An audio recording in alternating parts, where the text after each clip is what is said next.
Hello, Astro friends. It's Melanie. Today is already the 22nd of January 2025. I was supposed to, or planned to, intended to do this video yesterday on the 21st, Tuesday, but hey, it was such a gorgeous day. I needed to seize the sunshine and follow the sun to pick up good vibes, be in the natural oceanic spa, and refreshed and renewed. So it's all for good purpose. So hope I didn't keep you waiting for too long. And today is the video for this week, starting with the energies that came in yesterday, the 21st, and going until the 27th of January. So yeah, we've come through a lot lately, and that applies, of course, a lot to socio-political world, political, economic situations and shifts everywhere, and also personally, probably, especially if you have energies, planetary energies, sun, moon, ascendant, and such on the cusp of Capricorn to Aquarius, because that's where pretty much all the main action is at this point. Mercury is still lagging back in Capricorn, but also entering Aquarius on the 27th. Next Tuesday, I believe that is. Monday it is. And then there's nothing in Capricorn unless we go into Capricorn season again next year. And Pluto is fully out of Capricorn, now also being initiated into Aquarius yesterday when the Sun passed Pluto. And then the last part of that trilogy, basically, Pluto was the first one, was November 19th, Pluto entering Aquarius. The second, yesterday, the Sun passing Pluto. And the third, the new moon on the 29th, being in Aquarius, first new moon with Pluto fully in Aquarius. And I show you quickly the chart of that new moon because a lot of the energies building up to it this week are already noticeable in it. So here you go. Look at all this, right? So you have Sun, Moon in Aquarius and Pluto, Mercury in Aquarius. So what's with, sorry, what's with that shift? What's with the Pluto Mercury even? Now, Mercury is entering Aquarius, as I said, on the 27th and passing Pluto on the 28th. So Mercury is super strong in Aquarius, the exalted best sign traditionally in the zodiac for Mercury. Why is that so? Because we can think more systemically and scientifically, more in a detached way, and also in a collaborative way, right? We can solve problems together better than all by ourselves, and doing things the hard way from the Capricorn side. And sometimes the mind gets heavy in Capricorn, with Mercury in Capricorn, even depressed, even, weighed down by all the tasks, all the things to organize. And then when Aquarius kicks in, when Mercury steps into Aquarius, things can shift and lift and open up. Things can become more transparent too, right? So we don't need to carry all the weight anymore, and we can share. Sharing is the idea, also mentally, communicatively, and create synergy that way, right? Create better solutions together and think outside the box. And questions would be like, let me just look at a little draft I have here for Mercury in Aquarius, because I'll write this article here any day. You'll see it published on my blog. So I said, like, for Mercury in Aquarius meeting Pluto, that's huge. That's already in the air and even more noticeable when Mercury enters Aquarius, as I said, right? So it's all about messages and communication, about systemic transformation, right? So the Aquarius cusp is about systems, on all levels. And it's also good to inquire about deeper transformations like irreversible, especially related to technology that are coming down the pipe. So what do we know about that, and how can we be with the change but not being controlled by the change, not being overpowered by the change? So what can those transformations in the system look like? We already see a lot kicking in here, especially from the US. And then predominance of science and technology can be a big piece with Pluto in Aquarius, right? It's also an energy of people on a high level of whatever that means, coming together, right? So it's team building and it's collaboration, and that can have many expressions, right? And then with the predominance and domination of science and technology, what can come in is even more of a technocracy, right? So the rulership, the dominance of technology and plutocracy, right? So now what's possible? That's the questions the Aquarius asks, right? It's utopian, it's visionary. What's possible for a freer and more collaborative and more co-creative future that we all need, right? Humanity needs to come together rather than isolate from, a temptation of convenience through technology, right? So we need to come together more and be with our peers, be with our like-minded people, and create more freedom together. Then what else are we having here already, showing up in the new moon chart and already noticeable now?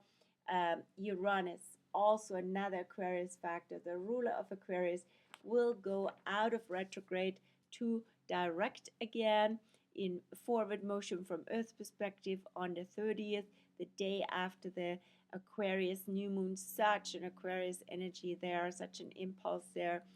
And that is also about renewal through Uranus in Taurus, embodying freedom.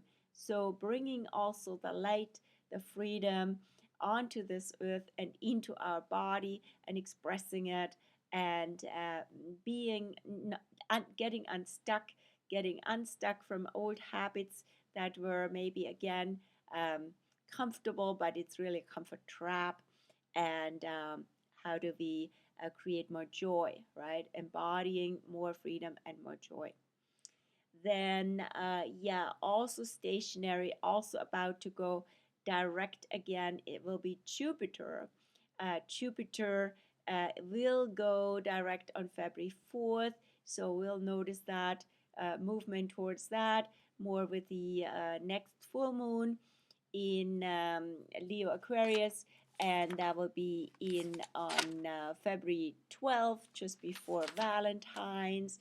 So Jupiter going direct is also much better energy for anything, especially in Gemini, for learning, for traveling, for new explorations, new ventures coming from a really genuine notion of learning and curiosity.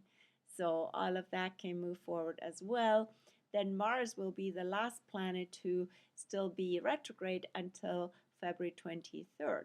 And speaking of Mars, Mars in Cancer is double retro, back in the shell, and you can see a lot of that also in the very protectionist politics that are coming in, and maybe even isolationist polities from the Cancer Aquarius side that are coming in the US.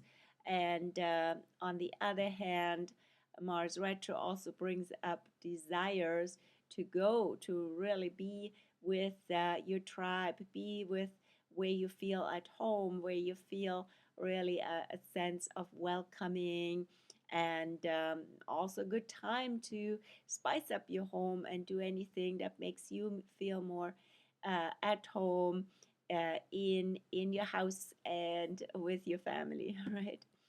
So Mars will uh, this week have a transit here coming up on the 24th. That's in 2 days. Will square Lilith in Libra. That's an interesting pair.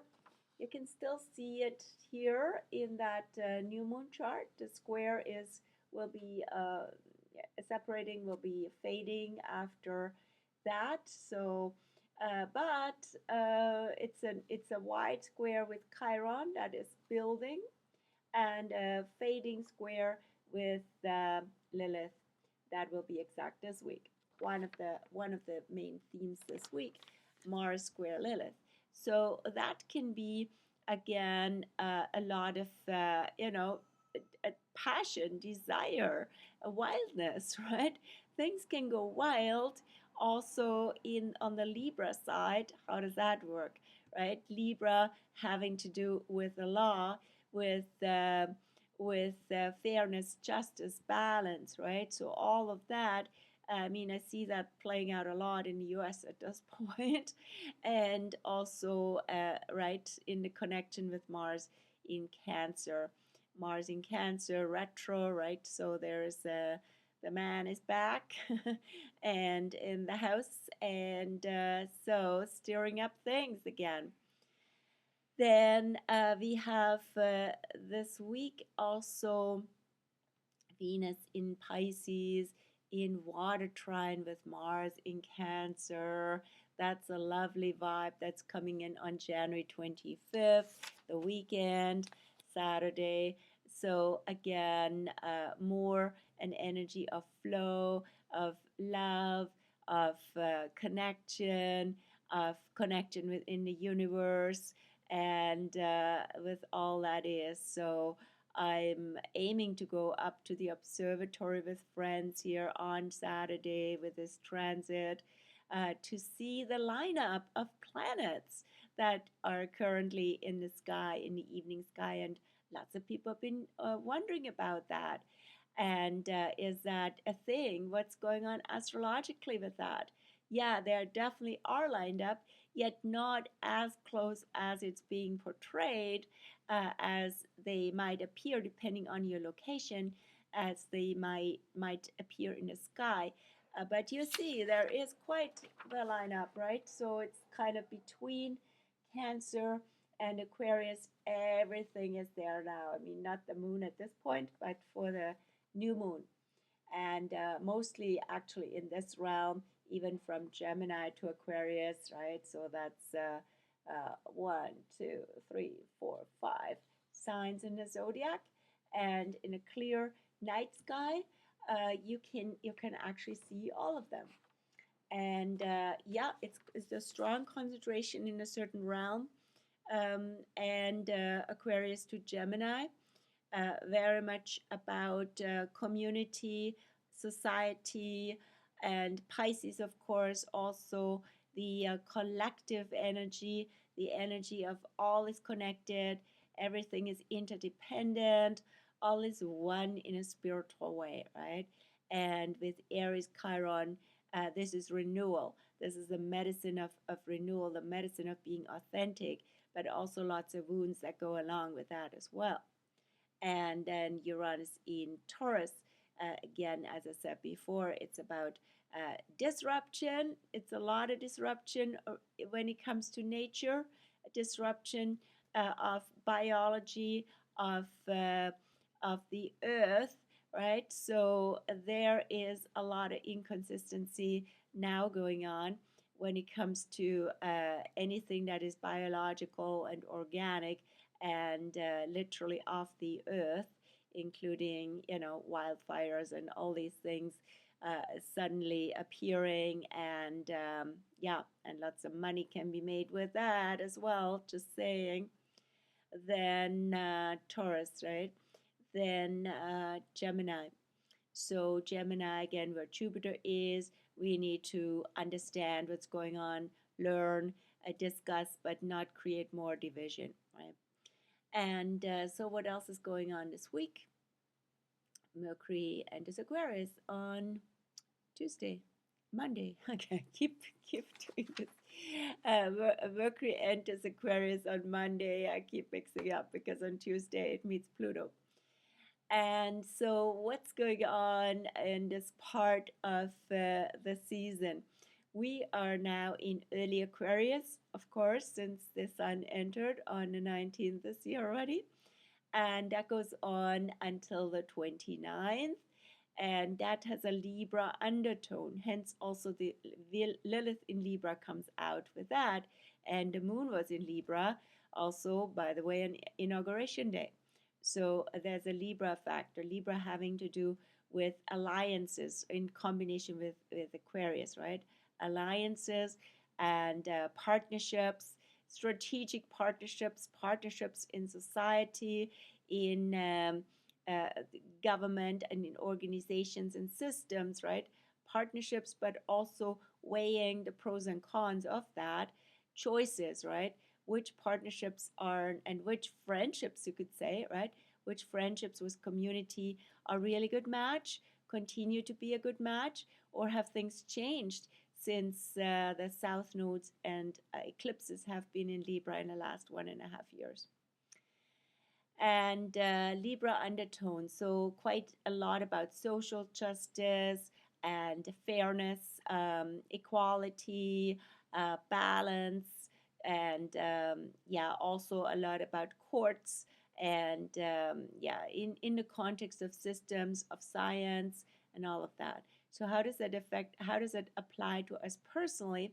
So for us, it can be a lot about choices we make, as I said, regarding the system we live in, and the teams, the groups, the people we hang out with that are our peers, are our like-minded ones, right? So when we might need to make some choices here, or the choices are made for us through various changes, as Pluto indicates.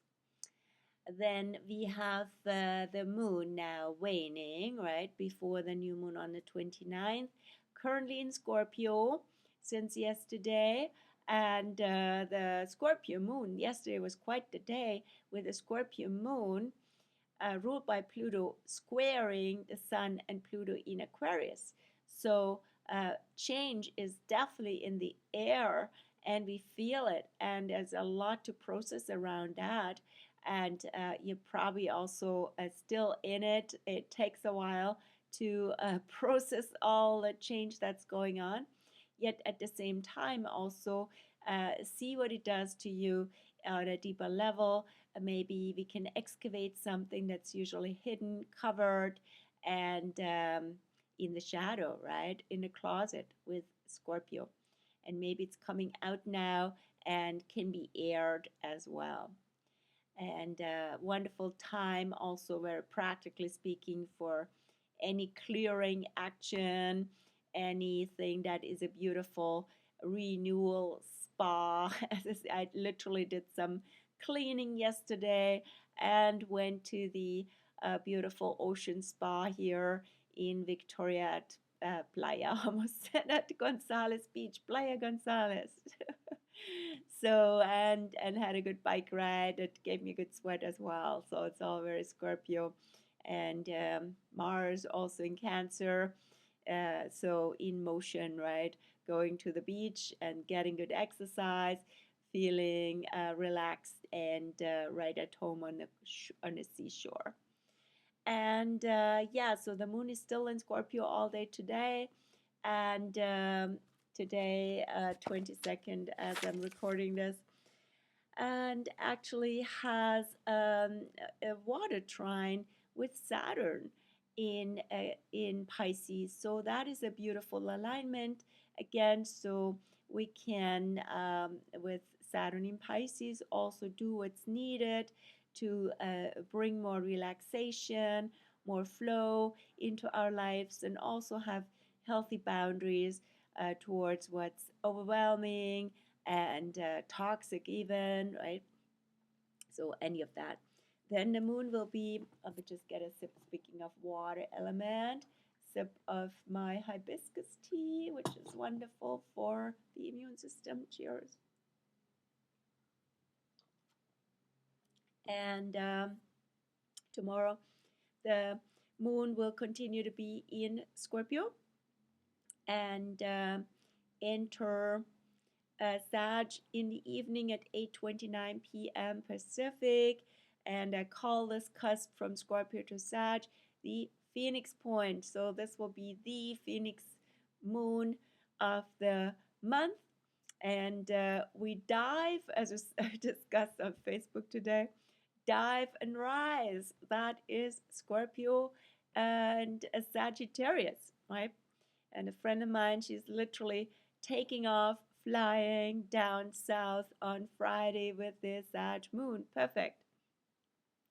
Then the moon will be in Sag, as I said, all day Friday, having beautiful alignments, a sextile with Pluto, sextile with the Sun, of course, in Aquarius, and opposition with Jupiter in Gemini. So Friday can be quite an uplifting day, but Sag also brings out the truth, right? Whatever the truth may be. And the truth may be with Sagittarius and Jupiter the ruler in opposition. In Gemini, bring up more questions, right? And the truth can bring more differentiated views, right? Rather than, oh yeah, this is the one and only right and wrong truth, right? And black and white truth. Then the moon will, then this on Saturday, there are some squares going on. The moon in Sag will square Saturn in Pisces, square Venus in Pisces, eventually on Sunday also square Neptune in Pisces. So there's this tension, there's almost a conflict, doesn't have to be one, but definitely a conflict between the Sagittarius side that says, yes, this is the direction, while Pisces says it doesn't really matter. You can take it easy, right? And just be in the love, then any direction will be the right one. And by the way, Venus has now passed Saturn, so you probably also feel that a positive shift that happened last weekend, and Venus ahead of Saturn. She went through the eye of the needle and now out there, and she will connect with Saturn again because she'll go retrograde, but not so soon. Let me just look into the details for that. Yeah, Venus passed Saturn the first time on Saturday, Saturn Day, the 18th, and then once again on April 7th when she goes retro at that time, and till the 12th, and then in forward motion again on April 24th. So the whole month of April will again be quite Venus Saturn themed, and so we're not quite there yet. So let's just see what unfolds until then. And but for now, Venus is ahead of Saturn, and so that's wonderful. And we can rather lead with love and attraction rather than with fear and all these conditions and reservations and all this, right? So what else do we have this week moon-wise? Yeah, as I said, on Sunday, the moon in Sag will square Neptune. Similarly, right? So again, yeah, can be actually a really uplifting energy if you move into the spiritual dimension of it, because then we're having this vibration of gratitude, the vibration of generosity, upliftment, goodness, positivity, right? All of that is also the connection of Sagittarius and Pisces. Then we have, yeah, Venus in Pisces will on Sunday also be in sextile with Uranus in Taurus. So Taurus is ruled by Venus, right? So it's a very Venus-Taurus energy, and Uranus at the same time ruler of Aquarius. So it's all about love and freedom, really, right? Then we have, from the moon's perspective, on Sunday, the moon goes into Capricorn. and that will be already going sort of into the dark moon phase before the new moon on the 29th will happen.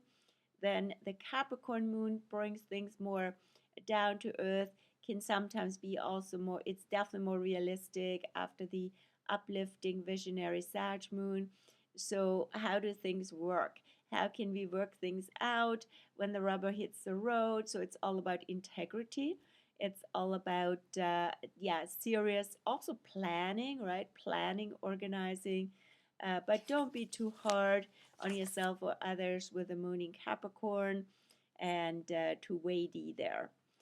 At that time on Sunday will be the last Capricornian, a bigger vibe of the year almost, or until Capricorn season, because the moon will be in Capricorn and Mercury still at the very end of Capricorn before entering Aquarius.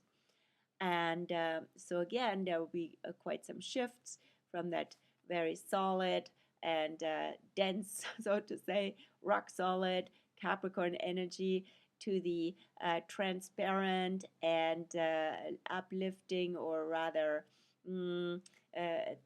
opening, sharing, and reaching out energy of Aquarius. And that will definitely be a shift when Mercury enters Aquarius on Monday next week in the evening, and the moon follows on Tuesday the 28th. And as I said, the moon will meet Mercury and then eventually also Pluto. So it'll be such an Aquarius energy kicking in from the 28th and especially 29th on. So this again is the new moon chart, and I will write about it, of course, and publish it on my blog. And by the way, of course, this new moon is also the beginning of the Chinese New Year of the yin wood serpent or snake, right? So we just come out of the yang wood dragon year and now into the snake year. So both of that is very much about power and transformation, very much apropos Pluto also. Things are showing up in various ways.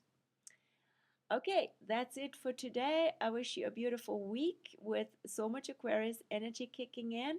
Much love, much freedom, and see you in real life, in online, or you see me here again on the channel or wherever you watch the video. Bye.